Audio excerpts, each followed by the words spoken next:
أعوذ بالله من الشيطان الرجيم. بسم الله الرحمن الرحيم.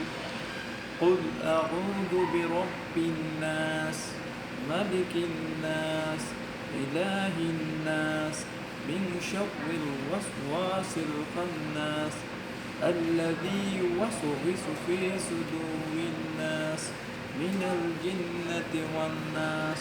صدق الله العظيم.